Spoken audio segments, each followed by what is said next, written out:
शुक्लांबरधरं विष्णुं शशिवर्णं चतुर्भुजं प्रसन्नवदनं ध्यायेत् सर्वविघ्नोपशान्तये अगजाननपद्मार्कं गजाननमहार्निशम् अनेकदन्तं भक्तानाम् एकदन्तमुपास्महे। ओं गं गणपतये नमः। ओं श्रीमात्रे नमः। ओं श्री गुरुभ्यो नमः।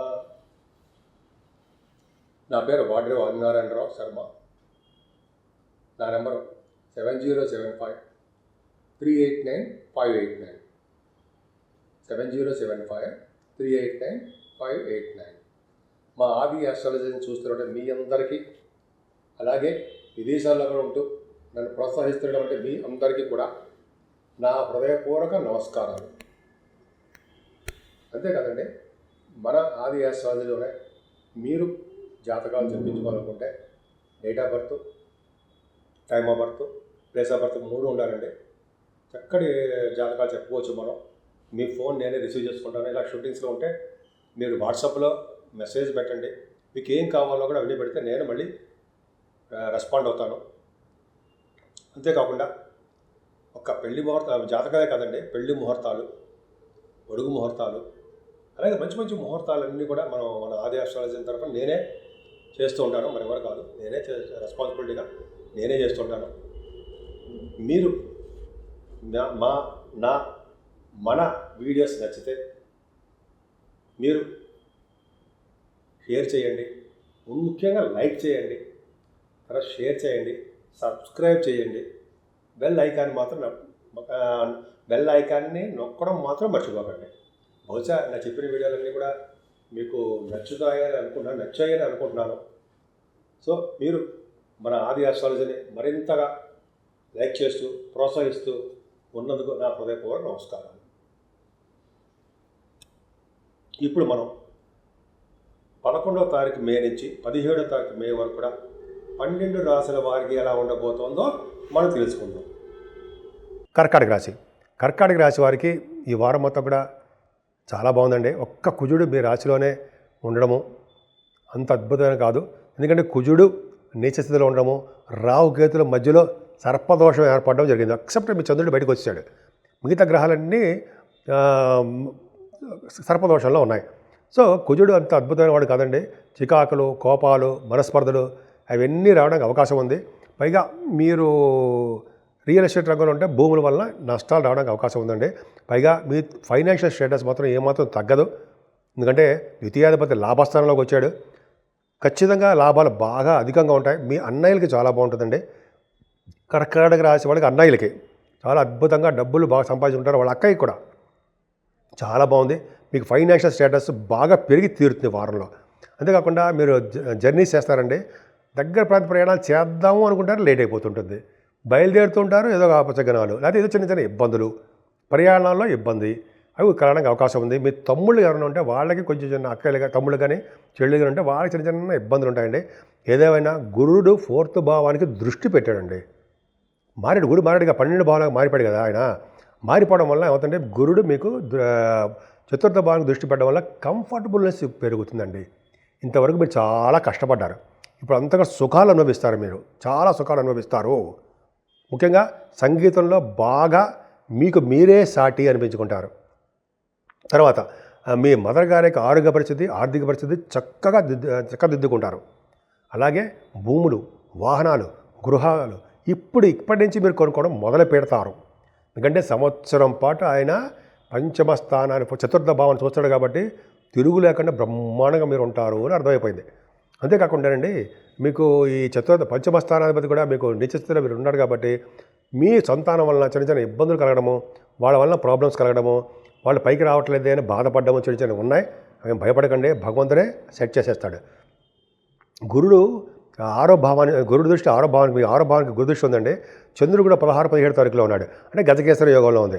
అంటే సంపూర్ణ ఆరోగ్యవంతులుగాను, శత్రువులు కూడా మిత్రులు అయ్యేటట్టుగాను, శత్రు భయం లేకుండాను, రోగ భయాలు అనేవి దగ్గర చేరకుండాను ఉంటాయి మీకు, అంత డౌట్ లేదు. పైగా కోర్టు రిలేటెడ్ సంబంధించిన ఏమైనా ప్రాబ్లమ్స్ ఉంటే అవి కూడా సాల్వ్ అవ్వడానికి బాగుందండి. మీరు ఎగ్జామ్స్లో, కాంపిటీషన్ ఎగ్జామ్స్లో ఉత్తీర్ణత అయి తీరతారు. మీ భార్యాభర్తల యొక్క అనురాగ దాంపత్య జీవితం బాగుంటుంది. అలాగే కొత్త శుభకార్యాలు చేయడానికి అవకాశం ఉందండి. అష్టమ స్థానం కూడా గురుదృష్టి ఉంది కాబట్టి చాలా అదృష్టం అండి. కర్కాటక రాశి వాళ్ళు చాలా అదృష్టవంతని చెప్తాను నేను.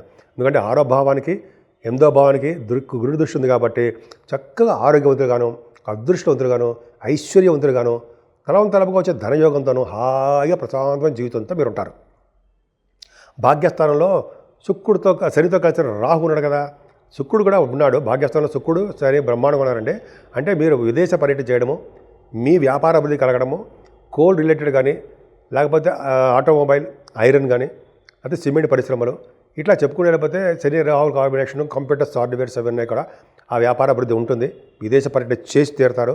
విదేశ పర్యటన ఎందుకు చేసి తీరుతారు చెప్పండి? అంటే 9th హౌస్ లార్డ్ గురుడు 12వ భావంలో ఉండడమే కారణం. అంటే ఒక ముక్కలు చెప్పాలంటే సంవత్సరంలో మీరు చాలాసార్లు, అంటే 2025 మే నుంచి ఆల్మోస్ట్ 2026 మే వరకు కూడా మీరు విదేశ పర్యటన చేసి తీరుతారు. రాసి పెట్టుకోండి. చిన్నగా చెప్పడం రాసి పెట్టుకోండి. అలా కాదు, సరదాగా చెప్తున్నారండి. సరదాగా నిజంగా చెప్తాను. మీరు విదేశ పర్యటన వెళ్తారు, మీ జాతకాల నుంచి వెళ్ళి తీరుతారు. ఖచ్చితంగా ఉంది. అంతేకాదండి, మీ రాహు కూడా, శని కూడా మీకు విదేశ పర్యటన కలిగిస్తూ ఉంటాడు. సప్తమాధిపతి భాగ్యంలో ఉన్నాడు కాబట్టి ముఖ్యంగా రచయితలకి బాగా మంచి కలిసి వచ్చే అంశము అని చెప్పచ్చండి. అన్నిటికంటే ముఖ్యమైనది ఏంటి తెలుసండి, ఇప్పుడు రవి బుధుడు 2nd హౌస్ లార్డ్ దశమంలో ఉండడము, మీరు బుధుడు కూడా ఉండము, అంటే బుధాదిత్య యోగంతో ఉంటారండి. ఇక్కడ రవి బుధుడు కలిసి ఉండడం వల్ల డాక్టర్స్, మేషరాశిలో కనుక రవితో కలిసి బుధుడు ఉన్నాడంటే 14వ తారీఖు వరకు డాక్టర్స్ వృత్తిలో ఉన్న వాళ్ళకి ధనయోగము ఖచ్చితంగా ఉంటుంది. ఇంతవరకు మీకు లేదు. బిజినెస్లోనే డాక్టర్స్ బిజినెస్లో కానీ అవన్నీ లేవు. కానీ ఈ రవి బుధుడు కాంబినేషన్ పర్ఫెక్ట్గా బాగుంటుందండి. లాభస్థానంలో ఉన్నటువంటి దశమంలో ఉన్నటువంటి రవి బుధులు బాగున్నారు. ఫైనాన్షియల్ స్టేటస్ పెంచుతారు. ముఖ్యంగా రాజకీయ రంగంలో ఉన్న వాళ్ళకి పదవులు వస్తాయి. అద్భుతంగా వెలుగుతారంటారు. చాలా అద్భుతంగా ఉంది. 11వ భావంలో రవి 15వ తారీఖు నుంచి ఉన్నాడు కదండి. 11వ భావంలో రవి ఉన్నాడంటే మీ అన్నయ్యలకి చాలా బాగుంటుంది. ఫైనాన్షియల్ స్టేటస్ మీకు, మీ అన్నయ్యకి పెరుగుతుంది, మీ అక్కయ్యలు కూడా పెరుగుతుంది. అలాగే ప్రతి రంగంలోనూ ఫైనాన్షియల్గా బాగుంటారు. ఏది అనుకుంటే అది బాగా సక్సెస్ చేసి తీరుతారన్న సందేహం లేదు. కానీ ఒక ఇబ్బంది ఏంటంటే 12వ భావంలోకి గురుడు రావడమే. అమ్మ బాబాయ్ అంటే ఏంటి, ఏమీ భయపడాల్సిన అవసరం లేదు. 6వ ఇంటి వాడిగా 12వ ఇంట్లో ఉండడం రాజయోగమే. 9వ ఇంటి వాడిగా 12వ ఇంట్లో ఉండడం ఏమవుతుందంటే నాన్నగారికి ఖర్చులు అధికంగా చేస్తారు మీరు. అంటే డబ్బులు ఖర్చు పెట్టేస్తూ ఉంటారు నాన్నగారి చేత. మీ చదువు కోసమో, మీ వాహనాలు కొనివ్వడం కోసమో నాన్నగారు ఖర్చు పెడుతూ ఉంటారు. అది పక్కన పెడితే మీరు కూడా బాగా ఖర్చు పెడుతుంటారు. గుడులకి, గోపురాలకి, అలాగే ధ్వజస్తంభాలకి, అన్నదానాలకి మీకు బాగా ఖర్చు పెడతారు. గురుడు 12వ భావంలో ఉన్నాడంటే ఓ సంవత్సరం పాటు ఖర్చులు మీకు అధికంగా ఉండబోతున్నాయి. రాబడి కూడా అలాగా ఉంది కదండి, మీకు భయపడాల్సిన అవసరం లేదు. సరే, ఇప్పుడు అన్నీ కూడా కాలసర్ప దోషాలు ఉన్నాయండి మీకు. మంది చెప్తున్నాను. రావు గైదవులు కాలసర్ప దోషము, కుజుడు నీచస్థితిలో ఉండడం వల్ల కుజుడికి మోపిదేవులో నాగప్రతిష్ఠ చేయడం కానీ చాలా ఉపయోగాలు ఉంటాయి. అలాగే రావుకేతువులకి శ్రీకాళహస్తిలో పూజలు చేయించుకోవడం కానీ, సర్పదోషం పోవడానికి ఒక్క చంద్రుడు బయటకు వచ్చాడంటే, బట్ మిగతా గ్రహాలన్నీ కూడా 8 గ్రహాలు కూడా రావుకేతుల మధ్యలో సవ్యకాల సర్పదోషాలు ఉన్నాయి. పైగా ఈ నెలంతా కూడా 8వ తారీఖుని అన్నవరం సత్యనారాయణ స్వామి వారి యొక్క కళ్యాణ మహోత్సవాలు జరుగుతున్నాయి. అందుకు మనం దండం పెట్టుకుందాం, పూజ చేసుకుందాం. అలాగే 12వ తారీఖు పౌర్ణమి అండి. పౌర్ణమి పూట దానాలు ఇచ్చినంత అద్భుతమైన ఫలితాలు ఏ రోజు ఉండదంటారు కదా. చెప్పులు, ఒక అద్భుతమైన బ్రాహ్మడికి, వేద పండితుడికి చెప్పులు, గొడుగు, మంచినీళ్ళు, విసిరికర్రలు, అలాగే అన్నదానాలు, నీరు, ఉదక కుండలో అంటే చిన్న కుండలో దానం ఇవ్వడం, నీళ్లు, వస్త్రదానాలు ఎంత అద్భుతమైనవి అన్నీ మనకు అందుబాటులో ఉన్నాయి. సో మనం దానాలు చేసుకోవడం వల్ల అద్భుతమైన ఫలితాలు ఇంత అంత అని చెప్పలేమండి. చాలా మంచి ఫలితాలు ఉంటాయి. ఏ మాత్రమే అవకాశం ఉన్నా ముందర ముఖ్యంగా ఇవ్వాల్సింది జలదానము, నీళ్లు, మంచి నీళ్ళు, చల్లటి నీళ్ళు, చల్లటి మజ్జిగ, గొడుగు, చెప్పులు, ఇదే చెప్పాను సరే, అద్భుతంగా ఫలితాలు ఇస్తాయండి. సో మీరు ఏమాత్రం అవకాశం ఉన్నా ఈ అవకాశాన్ని ఉపయోగించుకోండి. మీనరాశి నుంచి మేషరాశి వరకు కూడా చెప్పదగ్గ పరిష్కారాలు, సూచనలు, రెమెడీస్ అంటాం కదండి. మనం ఏంటి అంటాం, అడుగుతాం కదా, జనరల్గా ఏం చేస్తే బాగుంటుంది. ఈ వారం రోజులు కూడా రండి 12 రాశుల వరకు అండి, మీనరాశి నుంచి మేషరాశి వరకు అనుకున్నాం కదా. ఈ ఫలితాలు ఏంటంటే ముఖ్యంగా కాలసర్ప దోషంలో అన్ని గ్రహాలు ఉన్నాయండి. రాహుకి కేతువుకి మధ్యలో సవ్యకాల సర్పదోషాలు ఉన్నాయి. అంటే ఇంక్లూడింగ్ కుజుడు కూడా సర్పదోషం, నీచలో ఉన్నాడు కంటే సర్పదోషమే. అంటే రాహు, కేతువు, కుజుడు ఈ ముగ్గురు కూడా సర్పదోషాలకు సంబంధించినటువంటి వ్యవహారం ఉంది. చేతనైతే అవకాశాలు ఉంటే మీరు మీరు కుజుడి యొక్క నాగప్రతిష్ఠ చేయించుకున్న మోపిదేవిలో చాలా అద్భుతమైన ఫలితాలు ఉంటాయి. మనం చేయలేము.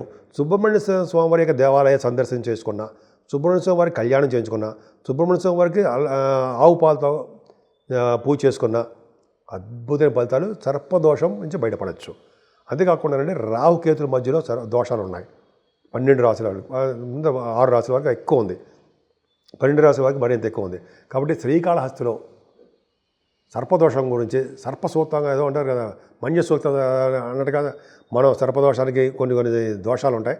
అది ముఖ్యంగా కాళహస్తిలో మనం సర్పదోషం గురించి పూజలు చేసుకున్నా, మనం అక్కడికి వెళ్ళలేకపోయినా ఆన్లైన్లో పూజ చేయించుకున్నా, లేదా మన దగ్గర ఉన్న దేవాలయాల్లో రావుకేతులు పూజ చేయించుకున్నా, లేదా అమ్మవారికి అభిషేకాలు చేయించుకున్నా, కుంకుమ పూజ చేయించుకున్నా, లేదా చండీ హోమాలు లాంటి మంచి మంచి పౌర్ణమి పూట చేస్తారంటే చండీ హోమం అది చేయించుకున్నా 12 తారీఖుని రావుకేతుల వల్ల వచ్చే దోషాలు సంపూర్ణంగా పరిహారం అవుతాయి.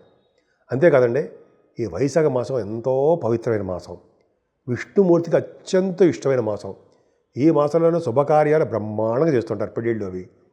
సో ఈ మాసంలోనే దానాలకి పెట్టిన పేరు. ఏ దానం, చిన్న దానం చేసినా విశేషమైన ఫలితాలు, అనేక రెట్లు ఫలితాలు ఇస్తాయి. ముఖ్యంగా మంచినీరు దానం ఇవ్వడం. ఉదక దానం అంటే చిన్న కుండలో బ్రాహ్మణుడికి నిండా నీళ్లు పోసి, కుండలో నీళ్లు పోసి సద్బ్రాహ్మణుడికి కానీ వేదశాస్త్ర పండితులకు కానీ దక్షిణతో పాటు దానం ఇవ్వాలండి. దానం వల్ల వచ్చే ఫలితాలు అంతా ఇంతనా రెట్టింపు ఫలితాలు ఉంటాయి. అంతేకాదు ముఖ్యంగా మంచినీళ్ళు దానం ఇవ్వడం, చల్లటి మంచినీళ్ళు, మజ్జిగ దానం ఇవ్వడం ఒకటి అద్భుతమైన ఫలితాలు ఉంటాయండి. అంతేకాకుండా చెప్పులు, విసనకర్రలు, అలాగే వస్త్రాలు దానం ఇవ్వడము, గొడుగు, చెప్పులు, గొడుగు, అలాగే విసనకర్రలు, ఈ 3 చాలా మర్చిపోతుంటాను నేను. ఆ దానం చాలా పవర్ ఉంటుందండి. అదొకటి మనం సపరేట్ ఎపిసోడ్ కూడా చేసుకుందాం. అంతేకాకుండా అన్నదానము, వస్త్రదానము అండి. వస్త్రాలు, బ్రాహ్మణుడి కట్టుకునే వస్త్రాలు ఇవ్వండి, అంత అస్త్రాల్లా పనిచేస్తాయి మీకు, అంత అద్భుతమైన ఫలితాలు ఉన్నాయండి. సో ఈ విధంగా 12 రాశి వాళ్ళు చేతనైనంతగా మీరు పూజలు చేసుకోండి. చేతనైనంతగా ఎదురు వాళ్ళకి సహాయం చేస్తూ, మంచినీళ్ళు ఉదకదానం చేసుకుంటూ, అలాగే చలివేంద్రాలు బాగా పెట్టి దాహాన్ని తీర్చే వ్యక్తులుగా మీరు తయారవ్వండి. మీ భవిష్యత్తు ఎలా తీర్చిదిద్దాడో భగవంతుడు మీరే చూస్తారు.